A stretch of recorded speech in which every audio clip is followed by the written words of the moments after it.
Assalamualaikum warahmatullahi wabarakatuh. Selamat datang kembali di Haryana Official. Mbak semuanya, gimana kabarnya ini hari? Semoga sampai semuanya sehat selalu di perantauan, amin. Moga-moga mbak semuanya terhindar dari mara bahaya. Semoga mbak semuanya dipermudah segala urusannya sampean mbak, amin ya robbal alamin.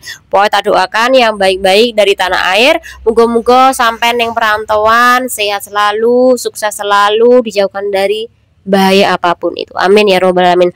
Nah mbak semuanya, hari ini kita bakal membahas kasus curhatan temennya kita. Tapi sebelum kita membahas kasus curhatan mbak, ada kabar duka yang dimana salah satu temennya kita iki ninggal dunia neng perantauan mbak. Ninggalnya iki hari Sabtu kemarin, tapi terdengar kabar dan berita di online iki hari ini mbak. Jadi mbak semuanya silakan ditonton kronologi beliau sampai meninggal, kemudian di situ siapa namanya, tinggal di daerah mana. Nanti silakan disimak sampai habis sebelum kita nanti membahas kasus temennya kita. Tapi sebelum kawan dengerin, mari sama-sama mendoakan buat beliau agar beliau iki diampuni segala dosa-dosanya, dijembarne kuburane, diberi penaran dalam kuburane. Semoga husnul khotimah selalu, keluarga yang ditinggalkan muga-muga yo diberi kekuatan menghadapi musibah ini nggih Mbak. Salam Fatihah.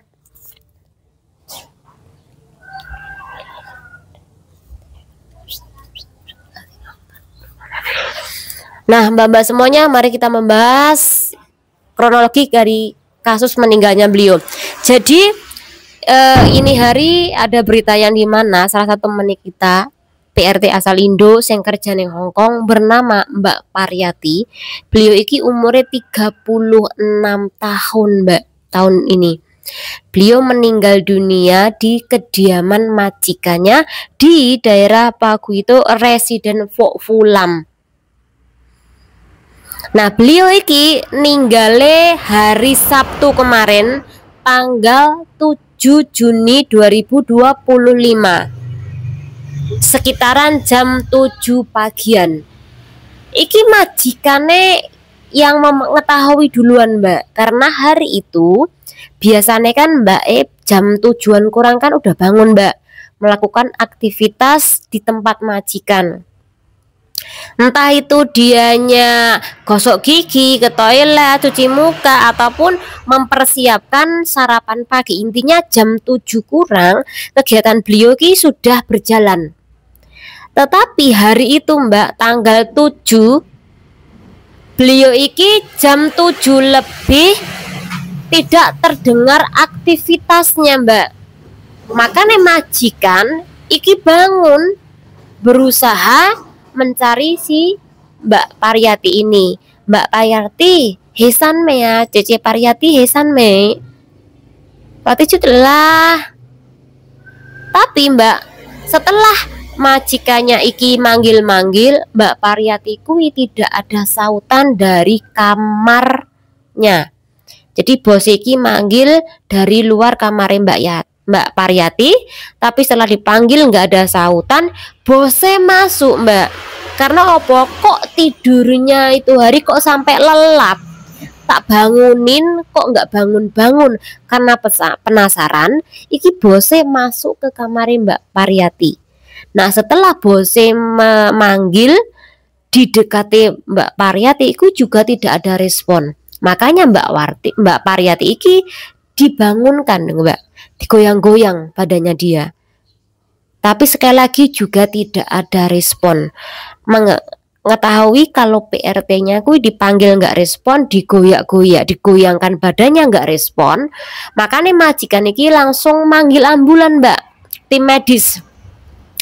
Tim medis udah diceritain, tim medis juga memanggil polisi Hongkong. Jadi hari itu yang datang tidak hanya tim medis tapi juga polisi Hongkong.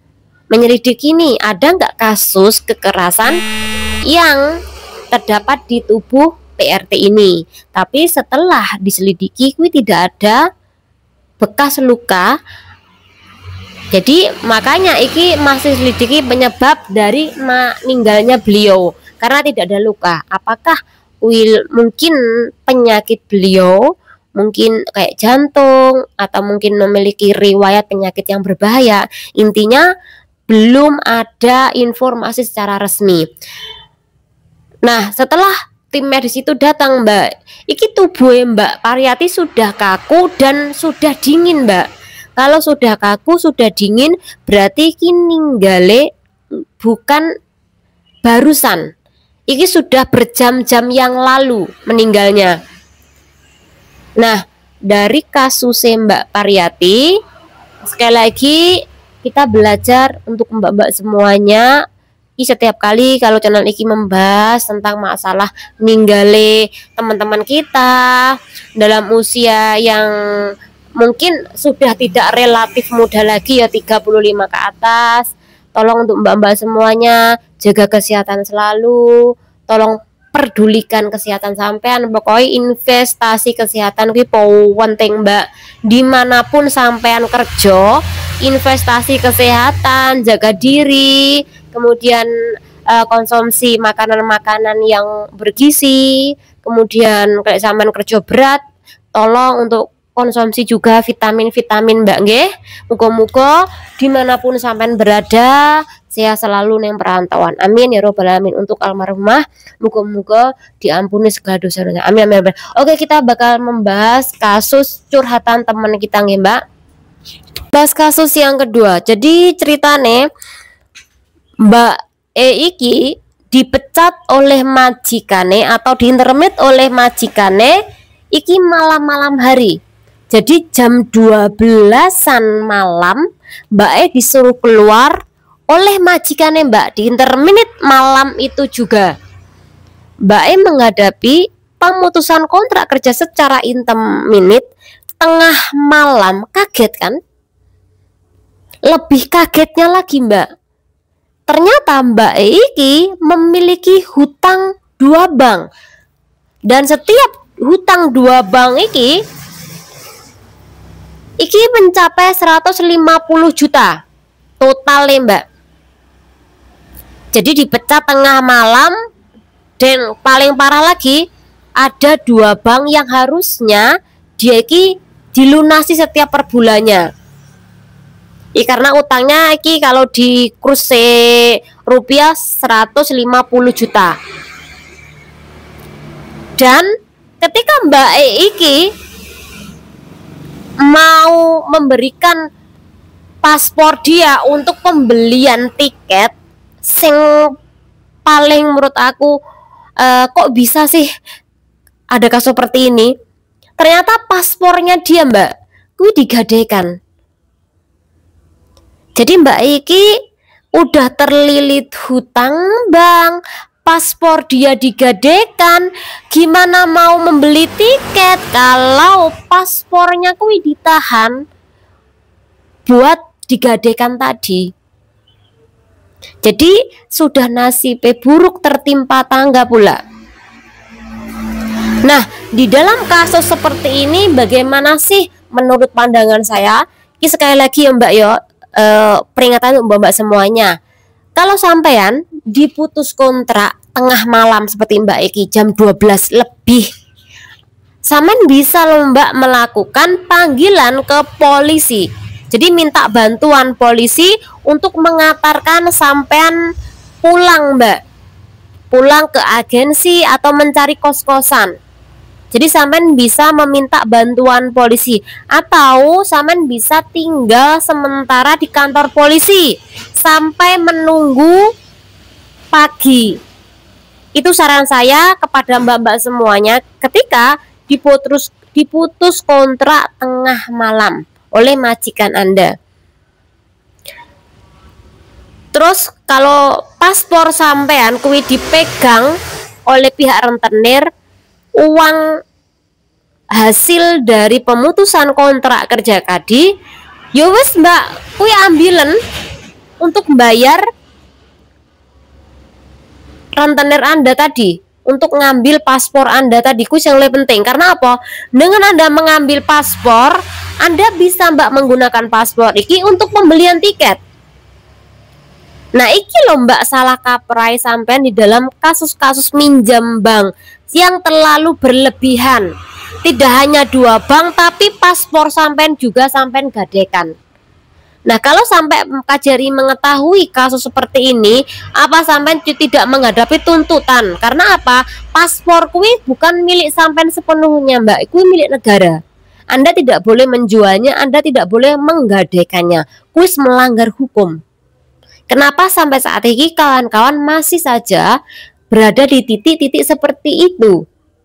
Utang bank melebihi batas dari gaji Anda, kemudian menggadaikan paspor Anda untuk jaminan ke rentenir. Nah, kenapa kawan-kawan masih berada di titik itu? Padahal jelas-jelas KJRI sudah memperingatkan. Kemudian dari negara Hong Kong sendiri juga memperingatkan masalah menggadaikan paspor atau terlibat lilitan hutang rentenir. Itu sudah dijelaskan, tapi sampai semuanya bandel. Apalagi sampean memiliki hutang sebanyak itu. Sampean nggak tahu toh kasus temannya kita kemarin punya hutang kuwi cuman 100-200. 8 tahun dia kuwi nggak bayar karena dia pulang ke kampung halaman. Dia mikir nih kalau pulang ke kampung halaman dia selesai nih pembayarannya, tidak perlu bayar bank di Hong Kong. Karena apa? Dia pikirannya ini. Karena utang nih Hong Kong nih, nggak mungkin kan pihak dari Bank Hong Kong kui bakal mendatangi rumah di Indo. Tapi Mbak, kenyataannya beda. Ternyata Prim Kredit iki menyewa pengacara untuk menagih, Mbak. Lah, sampean punya utang 150 bisa jadi nanti 10 tahun jadi 1,5 miliar. Lah, apa nggak merongos untukmu? Jadi untuk saat ini untuk mbak-mbak semuanya, lek utang bank bates sono Mbak.